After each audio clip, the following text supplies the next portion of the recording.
السلام علیکم ورحمۃ اللہ وبرکاتہ۔ وعلیکم السلام ورحمۃ اللہ وبرکاتہ۔ الحمد للہ نحمده ونستعینه ونستغفره ونؤمن به ونعوذ باللہ من شرور انفسنا ومن سیئات اعمالنا، من يهده الله فلا مضل له ومن يضلل فلا هادي له، واشهد ان لا اله الا الله وحده لا شريك له، ونشهد ان سيدنا ومولانا محمدا عبده ورسوله، فقد قال الله تبارك وتعالى في القرآن المجيد والفرقان الحميد: أعوذ بالله من الشيطان الرجيم، بسم الله الرحمن الرحيم. ولما رجع موسى إلى قومه غضبان آسفا، صدق الله العظيم وبلغنا رسوله النبي الأمين المكين الكريم، لمن الشاهدين والشاكرين والحمد لله رب العالمين. دادا وحید مفارشوں کے ساتھ ہی فرمان اور سپاجہ کے چاہنے والوں کو سپاجہ کے رحمت صلی اللہ علیہ وسلم کی دیوان۔ آئیے آواز اپنے سے تب رحمانہ مل کر انتہائی خلوص و محبت کے ساتھ محمد خضرہ کی جانب اور اللہ خلوصہ قائماندار مدینے کے تاجدار ہم غریبوں کے غلوصہ جناب رحمت کچھ اقام محمد مصطفیٰ صلی اللہ علیہ وسلم کی بارگاہ میں دستمنا میں درود و سلام کرتا ہوں۔ شکر صلی اللہ علیہ وسلم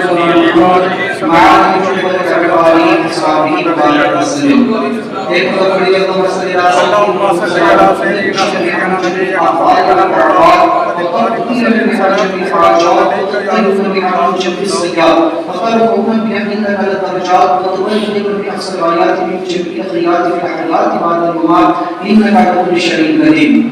حصول برکت کے لیے کوئی اللہ صلی اللہ علیہ وسلم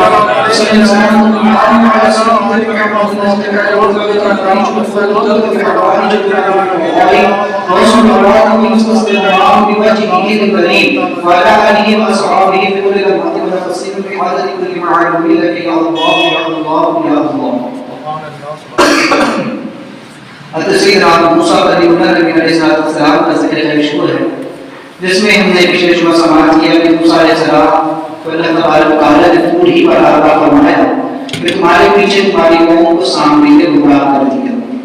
لہذا اس کے بعد اللہ تعالیٰ ارشاد فرماتا ہے وَلَمَّا رَجَعَ مُوسَىٰ إِلَىٰ قَوْمِهِ غَضْبَانَ آسِفًا، اور جب موسیٰ علیہ السلام اپنی قوم کی طرف پلٹے غصہ میں بھرے ہوئے جھنجھلاتے ہوئے، قَالَ بِئْسَمَا خَلَفْتُمُونِی مِن بَعْدِی، کہا کہ تم نے میرے پیچھے بری جانشینی کی، میرے بعد تم نے اَعَاجِلْتُمْ أَمْرَ رَبِّکُمْ، اور تم نے اپنے رب کے حکم کو پیچھے ڈال دیا اور اپنے رب کے حکم میں تم نے جلدی کی۔ وَأَلْقَى الْأَلْوَاحَ وَأَخَذَ بِرَأْسِ أَخِيهِ، اور آپ کے ہاتھ میں جو تورات کی تختیاں تھی اسے آپ نے زمین پر ڈال دیا۔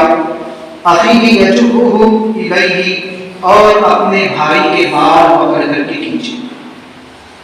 حضرت موسیٰ علیہ السلام چونکہ آپ کوہ طور پر تھے، اور ایک روایت کے مطابق یوں ہے کہ جب 30 دن کا چلا پورا ہوا، 30 دن کا پہلے وعدہ تھا، اور جب وہ 30 دن پورے ہوئے موسیٰ علیہ السلام اللہ تعالیٰ سے کلام ہونے کے لیے مقام خاص میں مقام طوبیٰ میں پہنچے، تو اس وقت جو اللہ تعالیٰ نے آپ سے فرمایا تھا کہ موسیٰ تم نے سماعت کر لی ہے، لہٰذا 10 دن اور بڑھا دیے گئے، تو اسی وقت اللہ تعالیٰ نے موسیٰ علیہ السلام کو یہ خبر بھی دے دی تھی کہ تمہاری پیچھے تمہاری قوم کو سامنے میں گمراہ کر دیا ہے۔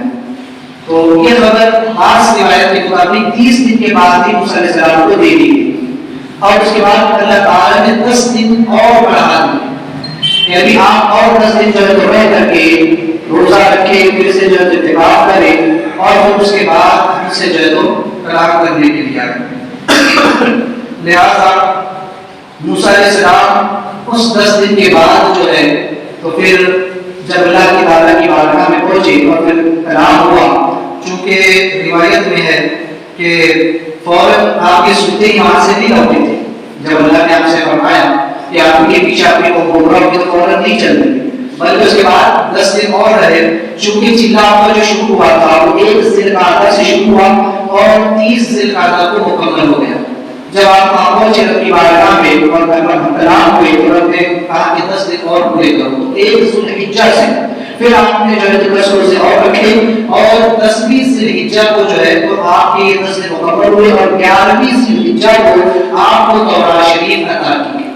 وہ تورات شریف جو ہے تو جس کے بارے میں مفسرین نے لکھا کہ ذوالحجہ کی جو ہے تو 11ویں تاریخ کو جو ہے تو آپ کو یہ تختیہ عطا کی گئی جو سلور کی کور پر جو ہے تو دونوں طرف سے جو ہے تو لکھی ہوئی تھی اور اس میں 1000 صورتیں تھی اور 1000 ہر صورت میں 1000 آیات تھی اور اس کی تقسیم کچھ اس طرح سے تھی کہ 8 تختیوں میں 83 صورتیں اور 4 یہ 84 صورتیں اور پہلی 8 میں شریعت کے احکام اور بعد کی میں جو ہے تو طریقت کے احکام تھے.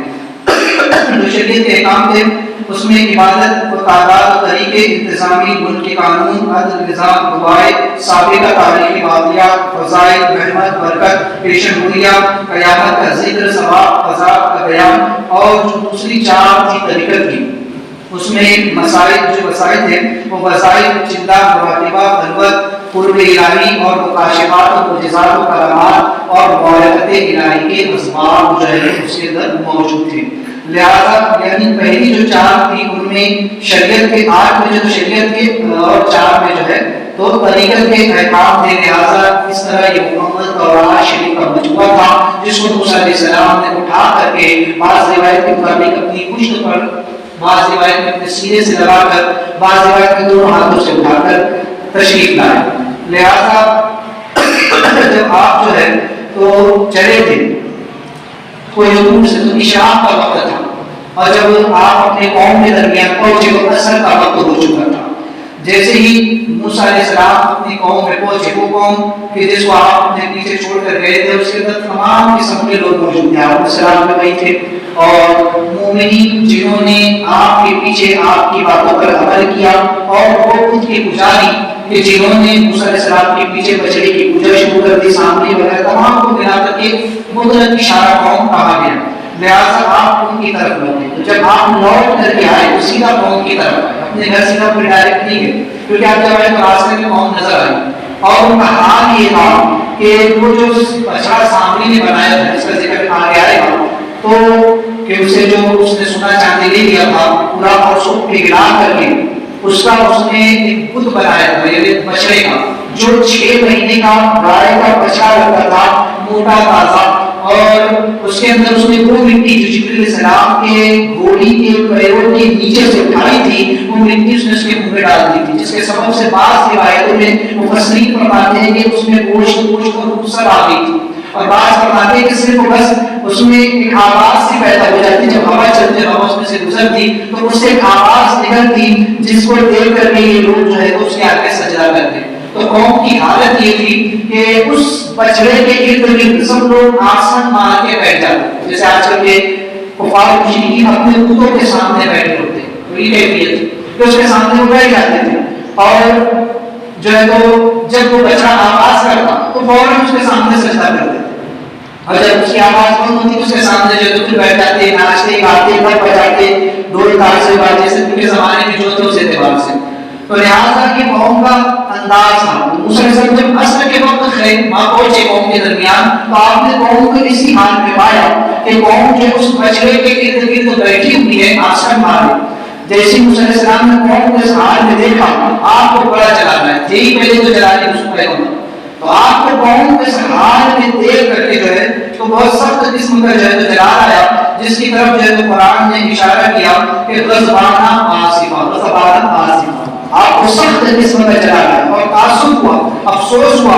لہذا قوم کے حال کو دیکھ کر کے آپ کو بے حد جو ہے تو قوم پر غصہ کیا ہے. غضبانہ آصفہ یعنی کہ اس کی جو تفسیر کی گئی کہ قوم کی حرکت پر غصہ کرتے ہوئے اپنی جلدی پر رنج و غم اور افسوس کرتے ہوئے اور بعض محققین فرماتے ہیں کہ انسان کے ظاہری جسم پر اور باطنی پر اعضاء پر جو ہے اس کے غلط کام کو دیکھ کر کے جو اثرات مرتب ہوتے ہیں وہ 5 قسم کے ہیں. جیسے کہ غضب یعنی کہ کسی کے غلط کام پر اس کو سزا دینے کا ارادہ کرنا اور اس معنی میں غضب کو اللہ تعالیٰ پر بھی جو ہے تو اس کا اطلاق ہوتا ہے. اور دوسرا یہ کہ غصہ یعنی کسی کے برے کام پر صرف ناراضگی کا اظہار یہاں غضبان کا معنی ہے غصہ اور غضب یعنی مجرموں پر غصہ اور نہ روکنے والوں پر آپ کو مجرموں پر غضب اور نہ روکنے والوں پر آپ کو سخت غصہ آیا. اور غیظ و غضب و غصہ کا وہ اثر جو شدت کی صورت اختیار کرے اور جسم پر ظاہر ہوتے ہیں اور چوتھا تعصب یعنی اپنے غلط کام پر رنج و ملال افسوس ہونا، اور حسن یعنی اپنی یا رائی کی غلطی پر اندرونی غم کھانا۔ یہاں پر موسیٰ علیہ السلام کو جو ہے یہ پانچوں کیفیات تعلیم ہو چکی تھی۔ قوم کو جب آپ نے سال میں دیکھا تو بہت آپ کو جو سخت قسم کا غصہ آیا، تو قوم پر غصہ آیا، یا پھر یوں کہ آپ کو جو غصہ آیا وہ یہ کہ قوم نے میرے پیچھے بچڑا جنگ بنایا اور اس کی پرستش کرنے لگی، لہٰذا موسیٰ علیہ السلام کو سخت اس بات پر غصہ آیا کہ ایک تفسیر اس کی ہے کہ ماتحت کے عمل پر غصہ اور غضب اور اپنے اعلیٰ کے عمل پر تعصب اور رنج اور افسوس ہوا۔ اور بعض روایت میں یہ کہ آپ کو غصہ آیا سامری کہ سامری نے بچڑا بنایا ہی نہیں، بعض روایت میں آپ کو غصہ آیا قوم کا کہ قوم نے اس بچڑے کو پوجا ہی نہیں، اور بعض روایتوں میں کہ غصہ آیا آپ کو ہارون علیہ السلام کا کہ ہارون علیہ السلام نے ان کو روکا کیوں نہیں۔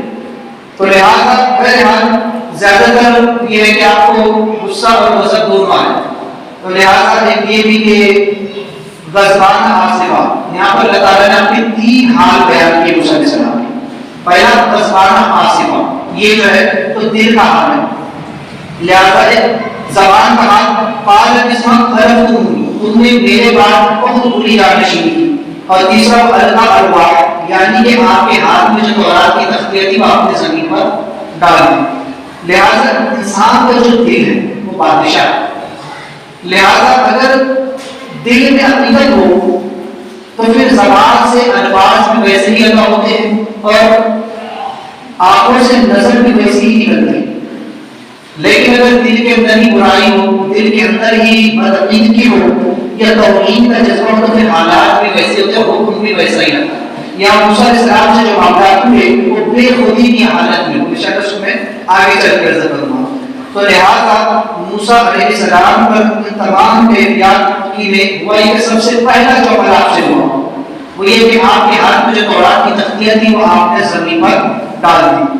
دوسرا یہ کہ اپنے بھائی ہارون علیہ السلام کے بال پکڑ کر کے اپنی طرف کھینچے، اس کے بعد یہ کہ آپ نے جو ہے تو پھر ہارون علیہ السلام نے جواب دیا، اس کے بعد آپ قوم سے مخاطب ہوئے، پھر قوم کو جو ہے تو آپ نے تنبیہ اور تاکید فرمائی، قوم پر سخت قسم کا غصے کا اظہار کیا، پھر قوم نے جواب دیا، اس کے بعد آپ نے جو ہے تو قوم کو وعید سنائی کہ اب تم پر اللہ کا عذاب کیسے آئے گا، تمہاری معافی کی صورت کیا ہوگی، اور اس کے بعد پھر آپ نے جو ہے تو اللہ تعالیٰ کی بارگاہ میں حضرت ہارون علیہ السلام کے لیے اپنے حق میں جو ہے تو دعائیں شیئر فرمائیں۔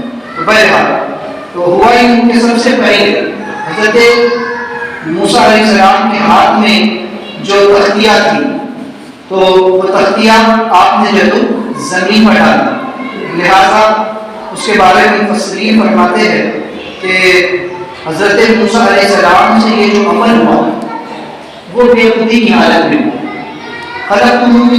تم نے میرے بعد بڑی ہی غیر ذمہ دارانہ حرکت کی، یا تو یہ خطاب قوم سے کہ میرے پیچھے تم نے ایک بچڑے کی پوجا شروع کر، یا تو یہ خطاب موسیٰ علیہ السلام اور ان ایمان والوں سے ہے جو اس وقت محفوظ تھے کہ تم نے ان کو روکا کیوں نہیں، ان کو اس بت پرستی سے منع کیوں نہیں کیا، آجتم ان امر ربکم، کہ تم نے اجرت کی اپنے رب کے حکم میں، کہ تم سے اتنا بھی صبر نہ ہوا، اتنا بھی برداشت نہ ہوا کہ میں لوٹ کر آنے والا ہوں، میں رب کی طرف سے پیغام لے کر آنے والا ہوں، رب کی طرف سے تورات شریف لے کر کے آنے والا ہوں۔ تو لہٰذا آپ نے وہ القا الواح یعنی کہ اس وقت جو تورات شریف کی تختیاں تھی تو بعض مفسرین فرماتے ہیں اتنی سراحت کے ساتھ، جلدی کے ساتھ آپ نے اس کو زمین پر رکھا کہ دیکھنے میں محسوس ہوتا تھا کہ گویا آپ نے زمین پر پٹک۔ اور بعض روایت میں دوسری روایت یہ ہے کہ حقیقتاً آپ کے ہاتھوں سے تختیاں گر ہی گئی، گراٹ کی دی گئی، لیکن موسیٰ علیہ السلام نے غصے کی حالت میں وہ تختیوں کو زمین پر پٹک دیا۔ لہٰذا یہ دیکھنا جو ہے تو جوش و غضب میں تھا، اس تختی کی، اس کلام الہی کی توہین مقصود نہیں تھی، بلکہ اس وقت آپ بے خودی کی حالت میں تھے اور غصہ محض اللہ کے لیے تھا۔ اور میں نے جیسے کہا کہ غصہ یا تو سامنے پر تھا یا قوم پر تھا یا ہارون علیہ السلام اور ان لوگوں پر تھا کہ جو ایمان والے تھے۔ تو لہٰذا جب آپ نے ان تختیوں کو زمین پر گرایا تو اس کے 8 حصے اسی وقت اٹھا دیے، ان 8 حصوں میں تفسیر پورے شہید بھی تھی، یعنی ہر چیز کا جو بیان تھا، جو غیب کی باتیں تھیں اور جو غیبی واقعات معاملات امور تھے، وہ سب کے سب اٹھا لیے گئے. بس صرف ایک چیز اس میں باقی رہ گئی اور وہ تھی شریعت کے احکام، حرام و حلال صحیح غلط یہ چیزیں بچے تو شریعت کے احکام اس میں باقی رہ گئے اور باقی جو ہے اس میں سے اٹھا دیا گیا. واقعہ وراثی عقیدی یا جرم کی گئی. اس کے بعد جو آپ سیدھا اپنے گھر کی طرف ہو اور گھر میں جا کر ہارون علیہ السلام کے بال پکڑ کر کے آپ نے کھینچے. آگے عائشہ رضی اللہ عنہا سورہ طه میں جب واقعہ کے ایک روایت یہ بھی ہے سورہ طه میں کہ آپ کی داڑھی کے بال پکڑ کر کے کھینچے اور یہاں پر ہے کہ آپ کے سر کے بال جو ہے تو پکڑ کر کے آپ نے زور سے اپنی طرف کھینچے اور جو ہے تو ہارون علیہ السلام سے کہا کہ تم نے میرے پیچھے جو ہے وہ ایسی بری جانکشی نہیں کہ میرے پیچھے تم نے ان لوگوں کو اس سے روکا نہیں، اس بات سے منع نہیں کیا کہ وہ تمہارے سامنے میں شرک کر رہے تھے. میں نے تمہیں اپنے پیچھے میرا جانشین اور خلیفہ بنایا کہ میرے پیچھے قوم کی حفاظت کرنا، اس لیے کہ قوم کے حالات کو تم دیکھ چکے تھے، میری موجودگی میں یہ لوگ بچڑے کی مانگ کر چکے تھے، میری موجودگی میں یہ کسی اور الہ خدا کی بات کر چکے تھے، اس لیے میں نے تم سے کہا تھا کہ سختی کے ساتھ ان کی جو ہے تو تم دیکھ ریکھ کرنا، لیکن تم نے سستی کی، تم نے جو ہے ان کی حفاظت صحیح طریقے سے نہیں کی. تو لہٰذا ہارون علیہ السلام کے بال پکڑ کر کے آپ نے کھینچے. اب یہاں پر مفسرین فرماتے ہیں یہ بھی دوسری بات ہے. آپ پہلی چیز یاد رکھنا کہ پتیوں کو جو آپ نے زمین پر گرا، دوسری چیز ہارون سے اپنے بال کھینچے. تو لہٰذا یہ بھی ہارون علیہ السلام کی توہین کے لیے نہیں تھا اور نہ ہی انہیں ذریعہ رسوا کرنے کے لیے تھا، بلکہ یہ بھی جو عمل ہوا موسیٰ علیہ السلام سے یہ عمل بھی غضب کی حالت میں ہوا، اسی مجھ سے اپنے خودی کی حالت میں ہوا. اس لیے کہ موسیٰ علیہ السلام کی کیفیت یہ تھی کہ جب آپ کو غصہ آتا تو اس وقت آپ کے جلال کی حالت میں آپ کے سر کی ٹوپی جو جل جایا کرتی اور وہ سر سے آپ کے شعلے کی گردے معلوم ہوتے. اس قدر آپ کو جو حالت کیفیت آگے ہوا کرتی تھی. تو اسی کیفیت میں آپ نے ہارون علیہ السلام کے بال کیے. تو بعض مفسرین فرماتے ہیں کہ وہ اس لیے تھا تاکہ قوم کے افراد یہ دیکھ کر کے سمجھ لے کہ جب ہارون علیہ السلام کے ساتھ یہ معاملہ ہو رہا ہے تو پھر جنہوں نے بت پرستی کی ان کا حال کیا ہوگا. موسیٰ علیہ السلام جب اپنے سگے بھائی کے ساتھ یہ سلوک کر رہے ہیں، انہوں نے تو شرک نہیں کیا، انہوں نے کفر نہیں کیا، انہوں نے کوئی غلط کام نہیں کیا، وہ سگے بھائی ہے، اس کے باوجود جب اپنے سگے بھائی کے ساتھ موسیٰ علیہ السلام کا جلال کا عالم یہ ہے تو پھر جن لوگوں نے بت پرستی کر لی، شرک کر لیا، بچڑے کو پوج لیا، ان کے ساتھ ان کا معاملہ کیا ہوگا، ان کے ساتھ ان کا غضب کا عالم کیا ہوگا. تو لہٰذا اس وقت ایک مفسر فرماتے کہ قوم کو ڈرانا یا کتاب دلانا مقصود تھا، یہ نہیں کہ ہارون علیہ السلام کی معذرت توحید مقصود، تاکہ قوم کسی ایک کے حال کو دیکھ کر کے اگلا سبق حاصل کرے. کوئی اگلا کسی کے انجام کو دیکھ کر کے اگلے سبق حاصل کر لے. اس سے قبل میں ایک روایت بیان کی کہ ایک مرتبہ ایک شیر، ایک بھیڑیا اور ایک لومڑی تینوں نے شکار کیا اور اپنا شکار لے کر کے پہنچے. شیر نے کہا کہ تقسیم کرو. شیر نے شکار کیا جو ہے تو گائے کا، بھیڑیے نے شکار کیا ہرن کا اور لومڑی نے شکار کیا خرگوش کا. اور بھیڑیے سے شیر نے کہا کہ تقسیم کرو، تینوں میں برابر برابر بانٹ لے. بھیڑیے نے کہا کہ اس معاملہ صاف کر، گائے آپ لے لے، ہرن مجھے دے دے اور خرگوش جو ہے تو لومڑی کو دے دے. شیر کو غصہ آ گیا کہ گائے مجھے دیتا اور ہرن جس کا گوشت گائے سے زیادہ لذیذ ہے اپنے لیے رکھتا ہے. شیر نے حملہ کر کے چھوڑے تو قتل کر دیا. اب لومڑی سے کہا لومڑی ہم دونوں نے آپس میں تقسیم کر. لومڑی نے کہا کہ حضور معاملہ صاف ہے، ابھی آپ گائے کھا لے، رات میں ہرن کھا لے اور دن کو خرگوش کا ناشتہ کر لیں. تاکہ لومڑی کو یہ تقسیم کا طریقہ کار سے سیکھا، کام بھیڑیے کے انجام سے سیکھا. بھیڑیے نے کوئی چیز اپنے لیے پسند کی تو اسے جان سے ہاتھ دھونا پڑا. میں سمجھ گئی اگر میں بھی کوئی چیز پسند کروں گی تو مجھے بھی جان سے ہاتھ دھونا پڑے گا. شیر نے کہا تیری تقسیم سے خوش ہوئے، یہ تینوں شکار دے گا، میں بھی اور شکار کروں. تو بعض اوقات دوسرے کے حال کو دیکھ کر کے عبرت حاصل جو کر لے وہی عقل. تو ہارون علیہ السلام پر سختی کرنے کا مطلب یہ ہے کہ قوم کے وہ لوگ جنہوں نے بت پرستی کی ہے وہ عبرت حاصل کرے کہ جب سگے بھائی کے ساتھ جنہوں نے شرک نہیں کیا یہ معاملہ ہے تو پھر ہمارے ساتھ کیا ہونے والا. پہلی قوم جو تو کم گمراہ ہو جائے.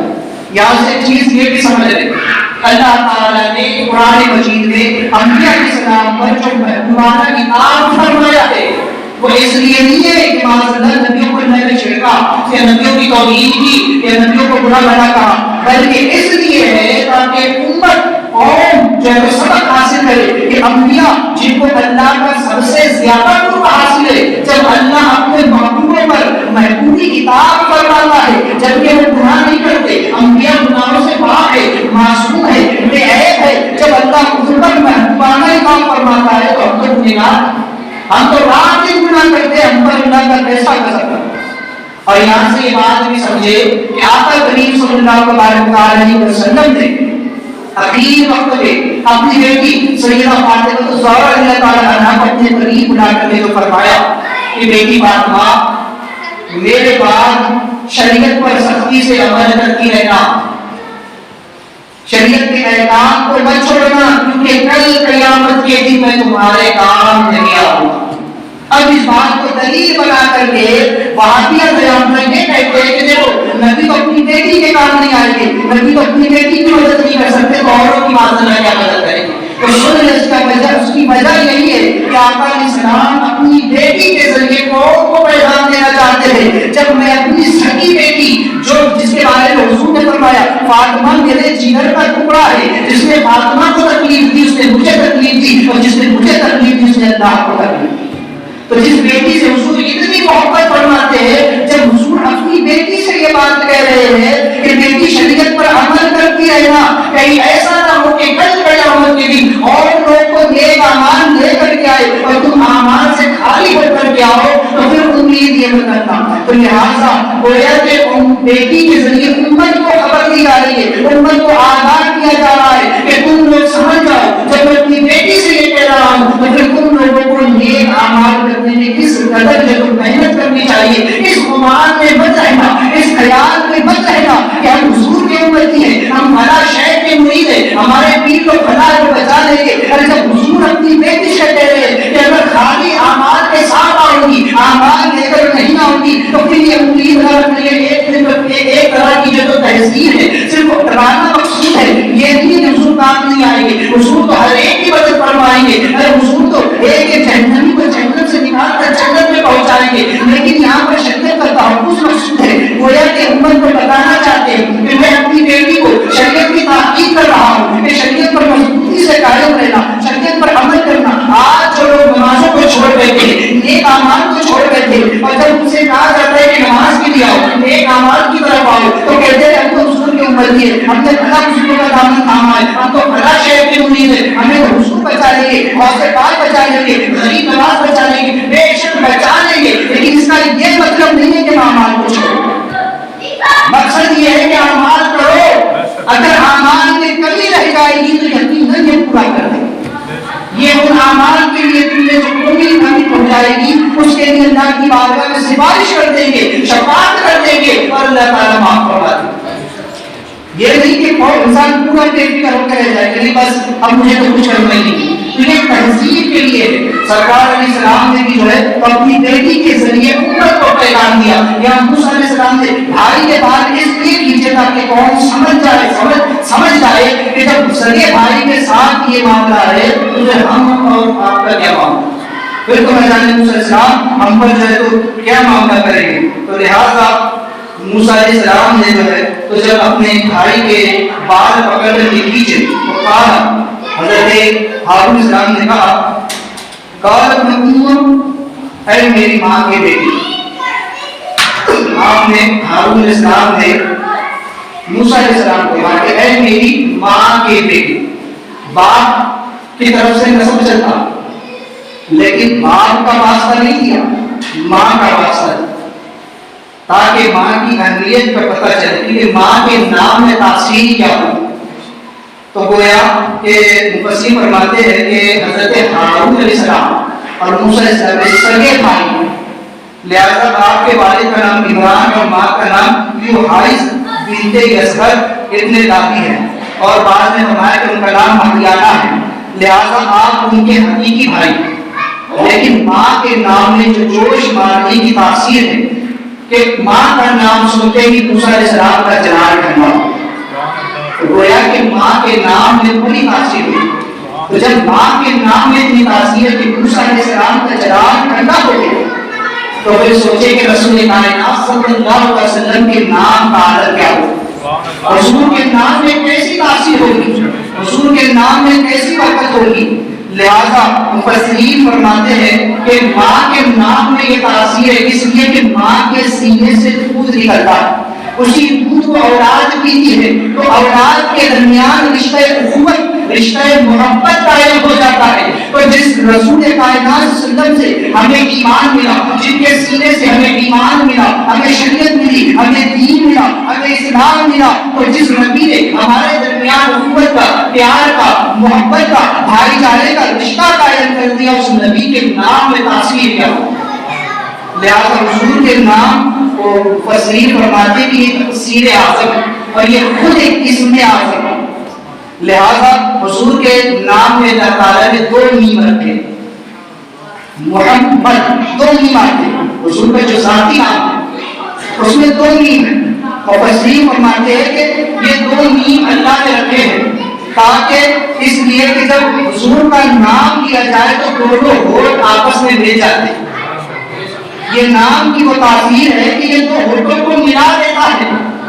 اب ایک چیز یاد رکھنا کہ جو لوگ نبی کے نام پر انگوٹھے چومنے کو شرک کہتے ہیں, اللہ نے نبی کا نام ہی ایسا رکھا کہ نبی کا نام آتے ہی ہونٹ ایک دوسرے کو چوم لیتے ہیں. اتنا میٹھا نام.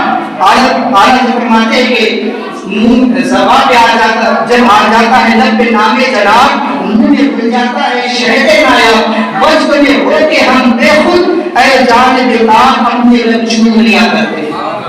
تو گویا کہ حضور کا نام ہی ایسا ہے کہ اللہ تعالیٰ نے دو میم رکھے تاکہ دونوں ہونٹ آپس میں مل جاتے ہیں, جو اشارہ ہے کہ یہ ذات جب نام کی یہ تاثیر ہے کہ یہ دو ہونٹوں کو ملا دیتا ہے تو ذات کی تاثیر یہ ہے کہ حضور مخلوق کو خدا سے ملا دیتے ہیں, مخلوق کو مخلوق سے ملاتے ہیں. حضور مخلوق کو خدا تک پہنچا دیتے ہیں. حضور وہ واسطہ اور وہ وسیلہ ہے کہ جو بندوں اور خدا کے درمیان وہ وسیلہ ہے کہ جو مخلوق کو خدا سے ملاتے ہیں. ہم جیسے بچے لوگوں کو رائے ہدایت دکھاتے ہیں, خدا کے در تک پہنچاتے ہیں, اور دوسرا یہ کہ مخلوق کو آپس میں مخلوق سے ملاتے ہیں. اسلام سے پہلے کا دور دیکھیں کہ جب کوئی رشتہ داری کی بات داری نہ تھی, اور ایسے دور میں میرے آقا علیہ السلام نے لوگوں کو رشتہ داری کی اہمیت سمجھائی, بھائی کے بھائی کے رشتہ بتایا کہ بھائی سے بھائی کا رشتہ کیا ہے, ماں باپ کا رشتہ کیا ہے, بہن بھائی کا رشتہ کیا ہے, اور دیگر تمام رشتہ داروں کے حقوق حضور نے بتائے کہ جو رشتہ داروں کے حقوق ادا نہ کرے وہ ہم میں سے نہیں ہے. یہاں تک کہ آقا کریم صلی اللہ علیہ وسلم نے تمام مسلمانوں کو, چاہے وہ دنیا کے کسی کونے کسی خطے میں بستے ہو, ایسی محبت, اخوت, بھائی چارہ اور پیار کا رشتہ قائم فرمایا کہ انسان کہیں بھی ہو, مسلمان کہیں بھی ہو, وہ جو ہے تو کئی جس ایک حقوق کی بات ہے. اب اگر کسی بھی ملک کے مسلمان کو تکلیف پہنچتی ہے تو دنیا کے دوسرے کونوں میں موجود مسلمان اس تکلیف کو محسوس کرتے ہیں, اور مسلمانوں کے لیے دعائیں کی جاتی ہے. کیوں؟ وہ ہمارے سگے بھائی نہیں, وہ ہمارے شمار نہیں ہے, لیکن ایمان کا جو رشتہ ہمیں حضور نے عطا کیا ہے اس رشتے کے تحت دنیا کے کسی کونے میں مسلمان پر ظلم ہوتا ہے لیکن تمام مسلمان اس کی تکلیف کو محسوس کرتے ہیں, اس کے لیے امداد کے لیے کھڑے ہو جاتے ہیں, اس کے لیے دعائیں کرتے ہیں. اور حضور نے مخلوق آپس میں ایک دوسرے سے ایسے بات کیا, ایسے ملا دیا ہے. تو غرض کے آقا کریم صلی اللہ علیہ وسلم کے نام میں تو بڑی تاثیر ہے. ایک روایت عرض کر دوں, یہ حضرت سفینہ رضی اللہ تعالیٰ صحابی رسول ایک مرتبہ جنگل میں گئے اور راستہ بھول گئے, تو شیر جو ہے تو آپ کے سامنے دھاڑتا ہوا کہ آپ پر حملہ کرے, آپ پر حملہ ہی کرنا چاہتا تھا کہ حضرت سفینہ رضی اللہ تعالیٰ نے کہا کہ انا مولا رسول اللہ صلی اللہ علیہ وسلم, میں رسول اللہ صلی اللہ علیہ وسلم کا غلام ہوں. اتنا کہتے ہی شیر کا سارا غصہ ٹھنڈا, شیر کا سارا جلال اتر گیا اور آپ کے سامنے تو ملانے لگا. کیوں؟ نبی کا نام اس کے سامنے لیا گیا, حضور کا نام اس کے سامنے لیا گیا کہ انا مولا رسول اللہ صلی اللہ علیہ وسلم, رسول اللہ کا غلام ہوں. تو لہٰذا صحابی رسول نے جب حضور کا نام لیا, رسول اللہ کہا, تو شیر کا سارا غصہ غضب ٹھنڈا ہو گیا اور حضرت سفینہ کے سامنے منہ ہلانے لگا اور آپ کو راستہ دکھاتے ہوئے دیکھو باہر جا کر کے چھوڑا. تو حضور کے نام میں وہ تاثیر اب آج ایک بات یہ ہے کہ اگر ہم اسلام کو لے تو آج کتا بھی نہیں بھاگتا چل. کیوں؟ در حقیقت تو تاثیر ہمارے اندر نہیں ہے. صحابی رسول کا معاملہ یہ تھا کہ حضور کی ایک سنت پر عمل پیدا تھے اور شریعت کے احکام پر عمل پیدا تھے. ان کی زبانوں سے جھوٹ نہیں نکلتا تھا, ان کی زبانوں سے غیبت نہیں ہوتی تھی, ان کی زبانیں ذکر الہی سے بھر رہا کرتی تھی. اس لیے ان کی زبان سے اگر حضور کا نام نکل جائے, اللہ کا نام نکل جائے تو اس میں ایسی برکت اور ایسی بازی ہوتی کہ سننے والے پر کیفیت تاری ہو جاتی. لیکن آج اگر ہم پورا قرآن بھی پڑھ لے, ہم آیتیں بھی پڑھ لے, دعائیں بھی پڑھ لے, تب بھی تو اثر نہیں ہوتا. کیوں؟ ہم عمل سے خالی ہو چکے. ہماری زبانوں میں کوئی تاثیر نہیں رہی. میں نے اس سے قبل بھی کہا کہ ہماری زبانیں لذتوں سے آشنا ہو چکی ہیں اور انہوں نے اپنی زبانوں کو لذتوں سے بے آشنا کر رکھا تھا. انہوں نے لذت کی چیزوں پر ترک کر رکھا تھا اور آج تو حال یہ ہے کہ لذت کی خاطر حرام و حلال کی کوئی تمیز ہی نہیں کی جاتی. اس لیے ان کی زبان سے اگر بات بھی نکلتی تو پھر اس کا اثر جو ہے تو دیکھا جاتا تھا. لیکن آج ہماری زبانیں بھی اثر اسی لیے, ہماری دعائیں بھی اثر اسی لیے ہو چکی ہے. تو بہرحال تاثیر تو آج بھی معلوم ہے, تاثیر تو آج بھی کلام الہی میں موجود ہے, لیکن ہماری زبانوں سے اس کا اثر ختم ہو چکا ہے. تو بہرحال حضرت موسیٰ علیہ السلام, جیسے آپ نے ماں کا نام سنا علیہ السلام کی زبان سے اور آپ نے کہا کہ اے میری ماں کے بیٹے, آپ نے کہا ان القوم استضعفونی, قوم نے مجھ کو جو ہے تو کمزور جانا. چونکہ ہارون علیہ السلام جو تھے وہ بڑے نرم مزاج تھے اور موسیٰ علیہ السلام بڑے سخت مزاج تھے. ہارون علیہ السلام کی اصل کو جمال ہی جمال تھا اور موسیٰ علیہ السلام کی جلال ہی جلال تھا. آپ بڑے جلالی پیغمبر تھے, بلکہ آپ کی بنسبت ہارون علیہ السلام بڑے تھے, عمر میں 3 سال بڑے تھے اور بعد میں 1 سال بڑے تھے. لیکن آپ بڑے حلیم تھے, بردبار تھے, صبر کرنے والے, برداشت کرنے والے, درگزر کرنے والے, معاف کرنے والے تھے. حضرت ہارون علیہ السلام بڑے نرم مزاج تھے, بڑے نرم دل کے تھے. تو لہٰذا آپ نے کہا کہ قوم نے مجھ کو جو ہے وہ کمزور جانا. حالانکہ اللہ کا نبی کمزور نہیں ہوتا. یہاں کمزور کہنے سے مراد یہ ہے کہ میں چونکہ نرپتی ہوں, میں پر سختی نہ کر سکا, اس لیے قوم جو ہے تو اس بات پر آمادہ ہو گئی اور قوم نے معاملہ یہ کیا کہ اس کے بعد جو ہے تو میرے قتل کے در پر ہو گئی. مجھے ڈر تھا وہ قاتل یا قتلوننی کہ قوم مجھ کو قتل کر دے, چونکہ لوگ میرے خلاف ہو چکے تھے اور مجھے اس بات کا خدشہ ہوا. مجھے یقین غالب تھا کہ اگر میں نے ان لوگوں پر سختی کی تو پھر یہ لوگ مجھے کو قتل کر دیں. تو لہٰذا آپ نے کہا کہ قوم نے جو ہے مجھ کو کمزور ہے اور چونکہ مجھے ڈر تھا کہ یہ لوگ مجھ کو قتل کر دیں گے, فلا تشمت بی ان آبائے, لہذا یہ قوم میری دشمن ہو چکی تھی, لہذا اب اپنے دشمنوں کو مجھ پر ہنسنے کا موقع ہے. اے میرے بھائی, اس طرح میرے بال پکڑ کر کے مت کھینچو, اس لیے کہ میں نے انہیں روکنے کی بہت کوشش کی لیکن یہ رکے نہیں. اگر میں سختی کرتا تو پھر یہ مجھ کو قتل کر دیتے, اس لیے میں نے زیادہ سختی نہیں کی. اب اگر تم ان کے سامنے میرے بال پکڑ کر کے کھینچو گے تو پھر ان کی نظر میں میری وقت کم ہوگی, میری اہمیت کم ہو جائے گی اور قوم کو یہ کہنے کا موقع مل جائے گا کہ دیکھو دونوں بھائیوں میں چل رہی ہے, اب دونوں بھائی آپس میں لڑ پھر پڑے ہیں, لہٰذا انہیں مجھ پر ہنسنے کا موقع نہ دو. لہٰذا بلا تجعلنی مع القوم الظالمین, لہٰذا جب مجھے ان ظالموں میں شریک مت کرو. اس لیے کہ یہاں شرکت سے مراد نہ عمل کی ہے نہ عقیدے کی ہے, بلکہ مراد کی کہ جو کتاب تم اس قوم پر کر رہے وہ کتاب میں مجھ کو شامل مت کرو. اس لیے کہ نہ ہارون السلام کا عقیدہ بدلا اور نہ آپ کا عمل بدلا. اس لیے یہ جو آپ نے کہا کہ مجھے قوم کے ساتھ شامل نہ کرو, یہ شمولیت جو ہے نہ عقیدے میں ہے نہ عمل میں بلکہ کتاب میں, کہ تم کو جو قوم پر غصہ آ رہا ہے, قوم پر جو جلال اور کتاب آ رہا ہے, اس میں مجھ کو شامل مت کرو. اس لیے کہ نہ تو میں نے شرک کیا نہ میں نے کوئی برا عمل کیا. ہاں میں نے اپنی جانب سے حد الامکان پوری کوشش کی کہ میں انہیں روک سکوں, لیکن اس کے باوجود بھی جو ہے تو قوم نہیں مانی. لہذا حضرت موسیٰ علیہ السلام کا جلال جو کم ہوا اور آپ نے جو اپنے بھائی کے والوں کو چھوڑ دیا. لہذا یہاں پر چند باتیں سمجھیں کہ اللہ کے لیے غصہ کرنا یہ سنت انبیاء, انبیاء علیہ السلام کی سنت اور اس پر بہت بڑا اجر و ثواب ہے. اسی لیے حدیث پاک میں کہا گیا الحب للہ والبغض للہ, کہ اللہ کے لیے محبت ہو اور اللہ ہی کے لیے کسی سے دشمنی ہو. محبت بھی کرو تو اللہ کے لیے اور دشمنی بھی کرو تو اللہ کے لیے. آج ہمارا حال الٹا ہو چکا. آج ہم اگر کسی سے محبت کرتے ہیں تو اپنے ذاتی مفاد کی بنا اور کسی سے دشمنی بھی کرتے ہیں تو اپنے ذاتی مفاد کی بنا. یہ ہمارا دشمن. کوئی اللہ اور رسول کو گالی دے اور رشتے میں اگر کبھی وہ ہمارے شکار کرتا ہے تو ہم درگزر کر دیتے. وہابی دیوبندی ہے مقلد جتنے باطل فرقے ہیں جن کی بدمذہبی حد کفر کو پہنچ گئی, جنہوں نے اللہ رسول کی شان میں گستاخی کر لی, اب ان سے کوئی شکایت نہیں. انہوں نے اللہ رسول کو گالی دی ہے, لیکن آج حال یہ ہے کہ لوگ کہتے ہیں چلتا ہے وہ بھی مسلمان ہے وہ بھی کلمہ پڑھتے ہیں. کیوں؟ ابھی انہوں نے اللہ رسول کو گالی دی. اور اگر اب کوئی رشتے دار ہو اور ہمارے ماں باپ کو گالی دیتے, اگر سگا بھائی سگے بھائی کو گالی دیتے تو دونوں بھائیوں میں جھگڑا ہو جاتا ہے, رشتے داریاں ٹوٹ جاتی ہیں. کیوں؟ اب اپنی ذات کی بات ہے. جب اللہ رسول کو گالی دی گئی, اللہ رسول کو برا بھلا کہا گیا تو لوگ دین پر نہیں لیتے. ارے چھوڑو چل کیا ہے وہ ان لوگوں کا معاملہ ہے, اللہ جانے وہ جانے, اللہ ان کے ساتھ قیامت میں ہوتا ہے. ہم تو کیا بھی کلمہ پڑھ رہا نماز پڑھ رہا, لوگ کس طریقے کی بات کرتے ہیں. لیکن جب اپنی بات آتی ہے, جب کوئی ہمیں گالی دیتا ہے, ہمارے ماں باپ کو گالی, ہم رشتے داریوں کو دیتے ہیں, سالوں سال اس کو نہیں دیکھتے, زندگی بھر اس کو چھوڑ دیتے. سگا بھائی ہے تو بھائی کو چھوڑ دے, باپ بھی ہے تو بیٹے کو چھوڑ دے, گھر سے باہر نکال دے, میری بےزتی کرتا ہے میرا ادب نہیں کرتا.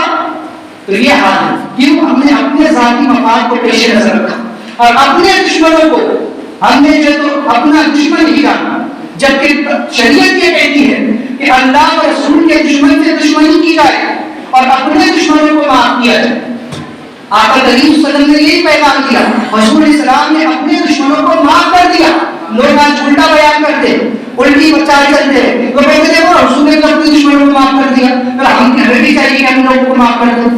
یاد رکھو, رسول نے اپنے دشمن کو معاف کیا لیکن اللہ کے دشمن کو معاف نہیں کیا. جس نے اللہ کی شان میں گستاخی کی, حضور نے اس پہ سختی فرمائی. اور قرآن نے کہا یا النبی جاہد المنافقین یا النبی جاہد الکفار والمنافقین واغلظ علیہم ومأواہم جہنم وبئس المصیر. کہ محبوب یہ جو کفار اور مشرکین منافقین ہیں ان پر سختی کرو, ان سے جہاد کرو, اس لیے کہ انہوں نے اللہ رسول کے ساتھ کفر کیا ہے اور یہ جہنم کے ایندھن ہے اور بہت بری جگہ ہے قبر کی. اللہ کو فرما اللہ اس کے رسول کے دشمنوں سے دشمنی کی جائے اور رسول کو جنہوں نے تکلیف دی, رسول کو جنہوں نے ستایا, رسول نے کو معاف کر دیا. کیوں؟ اپنی ذات پر حملہ کرنے والے کو رسول نے معاف کیا اور خدا کی ذات پر حملہ کرنے والے سے رسول نے انتخاب کہ فلاں کو قتل کر دو, فلاں کو قتل کر دو. جو کعبے کی اگر اس کے اندر بھی نکلا تو سوال جا کر قتل کر دو کیونکہ وہ اس کا حکومت ہے. تو حضور نے یہ پیغام دیا, جو کہتے ہیں سب کو معاف کرو, رسول نے تو معاف کر دیا. یہ اپنے دشمن کو معاف کرو, لیکن اللہ اور رسول کی شان میں گستاخی کرنے والے کو ہرگز معاف نہیں کیا جائے. تو حضور نے یہ پیغام ہمیں دیا. تو لہٰذا محبت بھی ہو تو اللہ کے لیے ہو اور دشمنی ہو تو اللہ کے لیے. کسی کو دو تو اللہ کے لیے, کسی سے روک لو تو اللہ کے لیے. ایک چیز یہ کہ یہاں سے یہ چیز بھی سمجھ گئے کہ حضرت موسیٰ علیہ السلام کے جانے کے بعد آپ کے جو اصحاب تھے, کیونکہ صحابی وہ ہوتا ہے جو اپنی حیات میں ایمان کی حالت میں نبی کو دیکھے وہ نبی کا صحابی. تو اس اعتبار سے حضور علیہ السلام کے دورے میں جنہوں نے حضور کو دیکھا وہ حضور کے ساتھ ایمان لائے حضور کو. تو حضور کے اصحاب موسیٰ علیہ السلام کے اصحاب سے کئی درجے افضل, اس لیے کہ موسیٰ علیہ السلام 40 دن کے لیے قوم سے دور رہے تو قوم گمراہ ہوئی, آپ کے اصحاب بھٹک گئے. لیکن آقا کریم صلی اللہ علیہ وسلم کئی مرتبہ مدینہ سے باہر رہے, یہاں تک کہ حضور اسلام کو بسان میں بھی شرطی میں عرض کیا. تو لیکن اس کے باوجود بھی کوئی صحابی نہیں ہٹا, کوئی صحابی آئے ایک طرح سے گمراہ نہیں ہوا, بلکہ تمام صحابہ نے دین کو ایسی مضبوطی سے تھام کر کے رکھا کہ آج تک یہ دین سلام. آج ہم تک جو دین پہنچا ہے یہ صحابہ کی برکت سے پہنچا ہے, ورنہ اگر معاذ اللہ اگر صحابہ کی بنی اسرائیل کی طرح حضور کے بعد دین سے پھر جاتے تو پھر ہم تک دین کے پہنچنے کا کوئی ذریعہ نہیں. یہ صحابہ کی قربانیاں ہیں. آج جو صحابیوں کو گالی دیتے ہیں, امیر معاویہ رضی اللہ عنہ کو گالی دیتے ہیں, انہیں برا بھلا کہتے ہیں. افسوس ہے ایسے شیعوں رافضیوں تفسیریوں کا. تو لہٰذا یہ شیعہ جو ہے تو بہت بری چیز ہے کہ آج جو اجمیر شریف پہ ہوا یہ وہاں پہ نیم واپسی ہے جو اہل سنت سے جلتے اسی لیے جلتے ان کو جو اہل سنت سے جلن اسی بات کی ہے کہ ہم صحابہ کرام کے ماننے والے ان کی تعریف کرنے والے اس لیے کہ حضور نے ان کی تعریف کی لیکن ان کو صحابہ سے دشمنی ہے بغض ہے حسد ہے تو لہذا اللہ و رسول حضور صلی اللہ علیہ وسلم کے جو صحابہ ہے وہ بنی اسرائیل سے کہیں زیادہ افضل ہے کہ حضور کے بعد وہ دین پر سختی سے قائم رہے اور ان کے ذریعے سے جو ہے دین ہم تک بھی پہنچا. لہذا ایک چیز یہ بھی سمجھ رہے کہ جوش اور جنون کی حالت میں بے خودی کی حالت میں اگر انسان سے کوئی عمل ہو جائے تو پھر شریعت اس پر مواخذہ نہیں کرتی.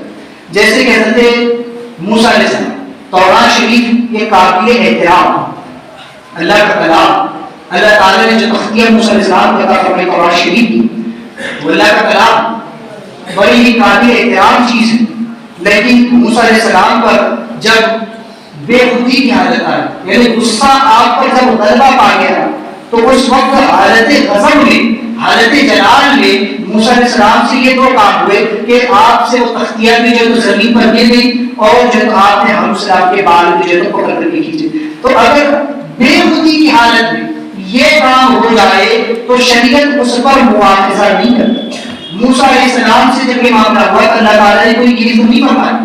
اللہ تعالیٰ نے آپ پر کتاب نازل نہیں کیا کہ تم نے تورات کو زمین پر ڈال دیا بلکہ موسیٰ علیہ السلام کو اس عمل پر جو ہے تو سوال دیا گیا اس غصے پر کیونکہ وہ غصہ خالص اللہ کے لیے تھا.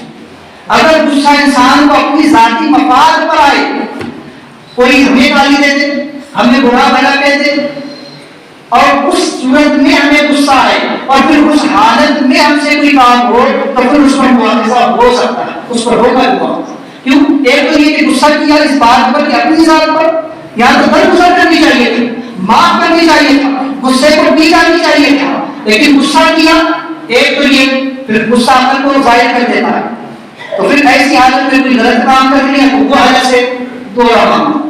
لیکن غصہ اللہ کے لیے کسی شخص نے کوئی غلط کام کیا خلاف شرع کام کیا اور اس پر غصہ آیا تو یہ اس غصے پر ثواب ملے اور اس حالت میں کوئی کام ایسا ہو گیا کہ جو بے ادبی کے خلاف تھا جو بے ادب تھا بے ادبی کا کام تو اس پر مواخذہ بھی نہیں ہوا. اس لیے کہ موسیٰ علیہ السلام کو جو غصہ آیا وہ شریعت کے مطابق تھا اللہ کی خاطر تھا کہ میرے پیچھے قوم نے جو ہے بچڑا پرستی شروع کر دی کیونکہ جب آپ قوم میں آئے اور دیکھا کہ لوگ اس بچڑے کے سامنے آسن والے بیٹھے ہوئے اس کی پوجا کر رہے اس کو سجا کر رہے تو آپ کو جلال آیا فخر قسم کا غصہ آیا غضب میں آپ کے ہاتھ سے وہ تورات کی تختیاں دی. یہاں سے یہ چیز بھی سمجھے کہ مجذوب جو ہوتا ہے تو مجذوب کے احکام پر گرفت اسی لیے نہیں ہوتی. جو لوگ مجذوب ہو جاتے ہیں ان پر بھی اسی لیے گرفت نہیں ہوتی کیونکہ ان کی عقل سلامت نہیں رہتی ان کی عقل پر کسی اور چیز کا غلبہ ہوتا ہے اس لیے جو ہے تو ان پر بھی احکام شرع نہیں آتے ہیں. اور ایک چیز یہ بھی سمجھے کہ بے خودی کی حالت میں جب یہ کام ہوتے ہیں تو اللہ کی طرف سے اس پر تو معافی ہو جاتی ہے لیکن ان تمام چیزوں کا ادب و احترام از حد ضروری.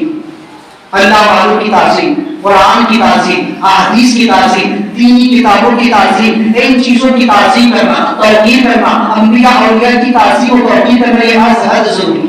اور یہ صرف عام انسانوں ہی پر نہیں بلکہ تمام ملائکہ اور تمام فرشتوں عام و خاص فرشتوں حتیٰ کہ انبیاء علیہ السلام پر بھی فرض ہے کہ وہ کلام الہی کی جو ہے تو تعظیم کریں. ہمیں چاہیے کہ قرآن پاک کی تعظیم کریں. لہٰذا حضرت موسیٰ علیہ السلام کا جیسے ہی جلال کم ہوا آپ نے فوراً تختیہ اٹھا جیسے ہی جلال اترا فوراً آپ نے تختیہ اٹھا کر کے اپنے سینے سے رکھا. لہٰذا اب یہاں سے یہ بات بھی سمجھے کہ قرآن اور جتنی بھی دینی کتابیں احادیث کی کتابیں ان سب کا ادب و احترام ضروری. اب اگر کسی انسان سے غلطی سے بھولے سے قرآن گر جاتا ہے اکثر لوگ آ کر کے پوچھتے کہ ہمارے ہاتھ سے قرآن گر گیا ایسا ہو گیا تو کیا کریں کتنا شک کر دیں. بعض لوگ یہ کہتے ہیں کہ قرآن کو جو توڑ کر کے جو ہے اس کا صدقہ کریں. یہ بالکل غلط بات ہے. قرآن کی کوئی قیمت نہیں. قرآن ایک انمول چیز ہے جس کا کوئی مول نہیں. یہ وہ کتاب ہے کہ جس کو اللہ تعالیٰ نے پہاڑوں پر اتارنا چاہا.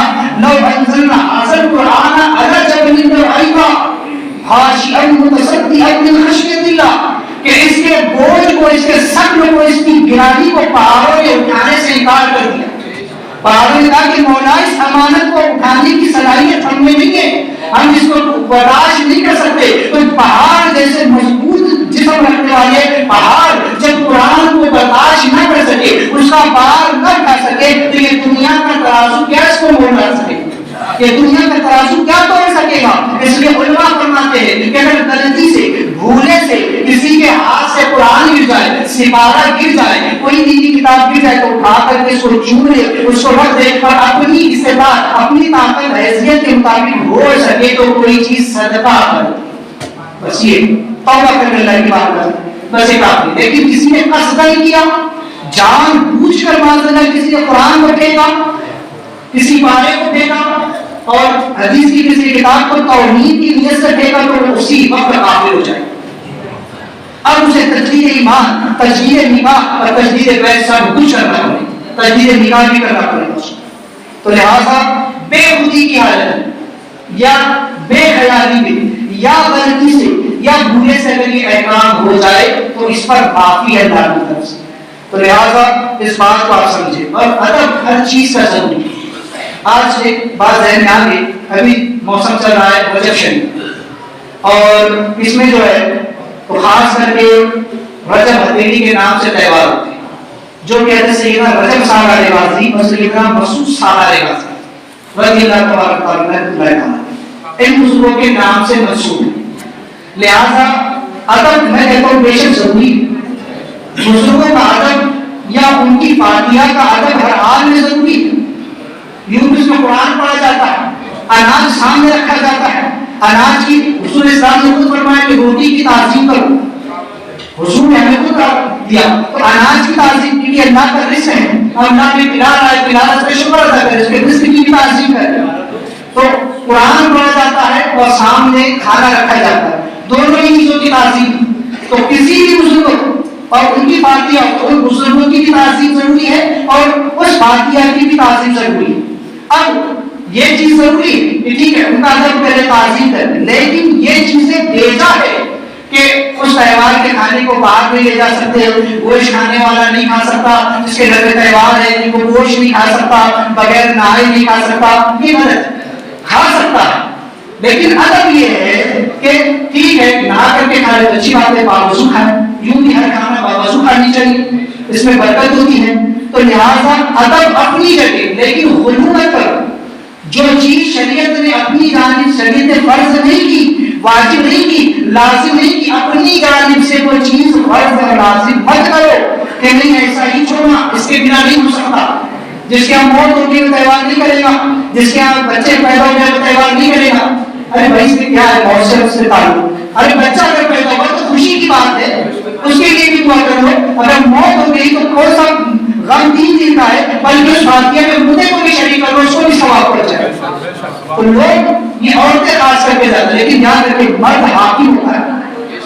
اگر مرد نے نہیں ہوتا، ہمارا کام ہے کہ عورتوں کو بتائے، عورتوں کو بتائے، سمجھائے، بلکہ ضرورت پڑے تو سختی بھی کرے، انہیں روکے. حضرت ہارون علیہ السلام پر موسیٰ علیہ السلام نے کہا اس لیے کیا کہ میرے پیچھے تم نے قوم کو نہیں روکا، تم حاکم تھے میرے پیچھے، میرے جانشین تھے، میرے خلیفہ تھے، تمہارا کام تھا کہ قوم کو تم روکتے. اسی لیے موسیٰ علیہ السلام نے ہارون علیہ السلام پر خطاب کیا. کل قیامت میں ہر مرد سے پوچھو اس کے گھر کے بارے میں. اپنی عورتوں کو نہیں سمجھایا، انہیں نہیں بتایا، انہیں نہیں روکا. برائی کو روکنے کے تین درجے ہیں، طاقت سے روکو یا پھر زبان سے روکو یا پھر اسے دل میں برا چاہو. ہارون علیہ السلام نے اس وقت قوم کے سامنے جو ہے تو زبان کا استعمال کیا تھا، طاقت کا اس لیے نہیں کیا کہ ڈر تھا، اس لیے کہ قوم پوری ایک طرف ہو چکی تھی اور ہارون علیہ السلام تنہا پڑ چکے تھے. ڈر تھا کہ قوم قتل کر دیتی، اس لیے ہارون علیہ السلام نے صرف دوسرا راستہ اختیار کیا پہلے کہ قوم کو سمجھایا. لیکن جب قوم نہیں مانی تو پھر تیسرا راستہ اختیار کیا، خاموشی کے ساتھ آپ بیٹھے. آپ نے ان کے عمل کو دل میں برا جانا اور وہاں سے آپ نے الگ رائے اختیار کرنی، کوئی نشی اختیار کرنی. اس لیے موسیٰ علیہ السلام جب آئے تو موسیٰ علیہ السلام کو آپ پر جلانا، آپ نے تکبیر جو تو سامنے تکبیر اپنی جو معاملات آپ نے پیش کیے. تو غرض کہ ہر انسان سے قیامت میں پوچھنے والا کہ تم نے اپنے گھر میں کیا تعلیم، انہیں کیوں نہیں سمجھایا, کیوں نہیں اس برائی کو ختم کیا؟ آج جو اناج بچ جاتا ہے اسے جو ہے تو ڈیری کے نام کے ایک گڑے کے اندر ڈال دیا جاتا ہے. یہ اناج کو ضائع کرنا, یہ اللہ کے رزق کی بے حرمتی کرنا. پھر اگر اللہ ہم سے اپنا رزق روک لے تو پھر دعائیں کرنے کے لیے آتے کہ اللہ ہماری روزی تنگی ہوگی. جب تم نے رزق دیا ہے تو اس رزق کی ایسی بے حرمتی کہ اس کو یا تو ڈال دیتے, کسی غریب کو نہیں کھلا سکتے, کسی کو نہیں کھلا سکتے. میں کہتا ہوں سرکار کو سے بات کر دینا تبارک و تعالیٰ سے بڑا کوئی ولی نہیں, چاہے وہ سید رجب سالار غازی ہو, چاہے وہ مسعود سالار غازی ہو, چاہے وہ غریب نواز بھی ہو, لیکن غوث پاک سے بڑا ان کا مقام نہیں. ارے جب غوث پاک کی نیاز ہر جگہ ہوتی ہے اور ہر جگہ کھائی جاتی ہے, آپ اسے باہر بٹھا کر کھلاتے ہو, تو جب غوث پاک کی نیاز کا یہ اہتمام نہیں کر پاتے ہو تو پھر ایک بزرگوں کے معاملے میں اتنی زیادہ سختی کیوں برتتے؟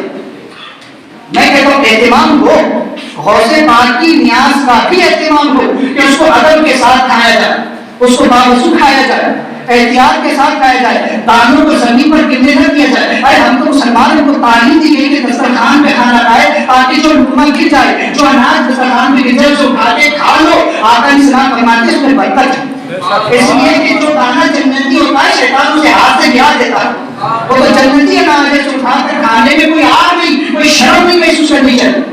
تو یہاں تو دیکھا جاتا ہے کہ لوگ دھرنے سے اس اناج کو چین کر کے گزرتے, پیروں کی تلے رون کر کے نیاز کو گزرتے. اس وقت احترام نہیں آتا, اس وقت خیال نہیں آتا کہ غوث پاک کی نیاز ہے, ہم بولی غوث پاک کی نیاز آئے ان کا جلال آ جائے گا. یہاں عورتیں جو تو بس بار بار یہ کہتے ارے بزرگوں کی مار پڑے گی, بزرگوں کا عقاب آ جائے گا, ان بزرگوں کی مار ایسی ہوتی خطرناک ہوتی ہے, اس کے تہوار کو باہر نہیں لے جا سکتے, وہی کریں گے, خاندان والی کریں گے. تو اس وقت ان بزرگوں کا عقاب کیا آتا ہے, لیکن غریب نواز کی غوث پاک کی نیاز کے وقت میں اہتمام یاد نہیں آتا. جبکہ غوث پاک کے جلال کا عالم یہ ہے کہ اگر کوئی ان کا نام بھی بے وصول لے لیتا تو اس پر عقاب آ جاتا, غوث پاک کا جلال حاصل ہو جاتا. وہ تو سرکار اسلام نے آپ کو روک دیا کہ عبد القادر اس نبی جلال کا.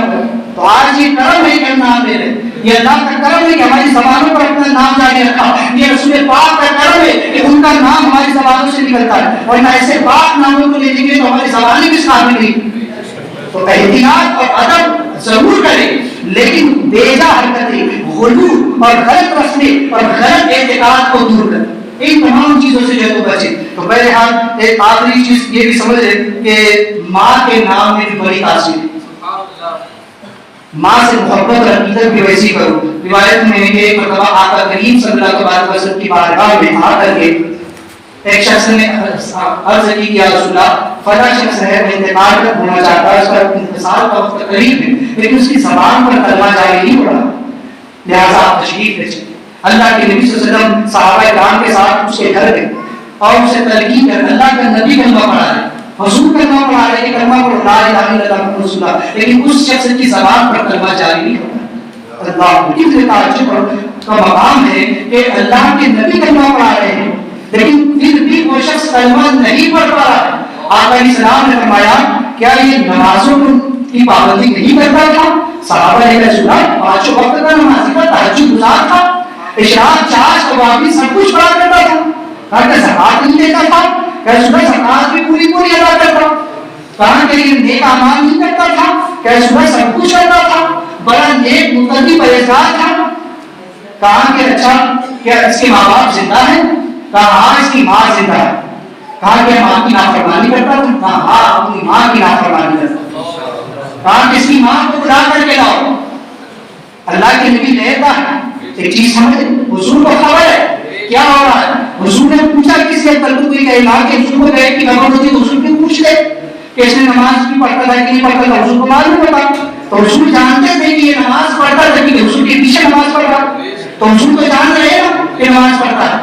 حضور کو خبر تھی کہ زکات نہیں دیتا ہے, لیکن یہ امت کو سمجھانا تھا, یہ تعلیم دینا تھی کہ دیکھو نمازی بھی ہے, زکاتی بھی ہے, تہجد گزار بھی ہے, نیک بھی ہے, متقی بھی ہے, سب کچھ ہے, لیکن ماں کا نافرمان. یہ بتانا مقصود تھا کہ اچھا ماں کی نافرمانی کرتا ہے, اس کی ماں کو, اس کی ماں بہت بری تھی, لکڑی ٹیکتے ہوئے دیتا. حضور نے فرمایا کہ اپنے بیٹے کو معاف کر. کہنے لگی کہ اللہ کے رسول ایسے کبھی معاف نہیں کرتی, اس لیے کہ اس نے میری آنکھ پر تماچا مار کر میری آنکھ کو بیکار کر دیا, ایسا تھپڑ میرے منہ پر مارا کہ میری آنکھ کی بینائی چلی گئی, میں اندھی ہو گئی. رسول السلام نے فرمایا اپنے صحابہ سے کہ فوراً لکڑیاں جماؤ اور لکڑیاں لاؤ اور اس میں آگ لگاؤ اور اسے زندہ جلا دیا جائے. دیکھیں ماں باپ کی نافرمان کی کیا سزا اللہ کے رسول صلی اللہ علیہ وسلم تجویز فرماتے. کہاں کہ آگ جلائی جائے اور اس کو اسی آگ میں زندہ جلا دیا جائے. ماں کیا ہے؟ ماں رب ہے. ماں کی محبت کہنے لگی رسول اللہ میں نے اسے 9 مہینے اپنے پیٹ میں رکھا 2 سال تک اپنا دودھ پلایا اس لیے نہیں کہ میرے سامنے اس کو زندہ جلا دیا جائے.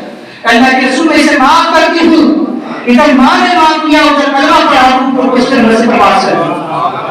تو بتانا یہ ہے کہ ماں کا مقام بھی کیا, ماں کی محبت, ماں کے نام کی تاثیر کیا.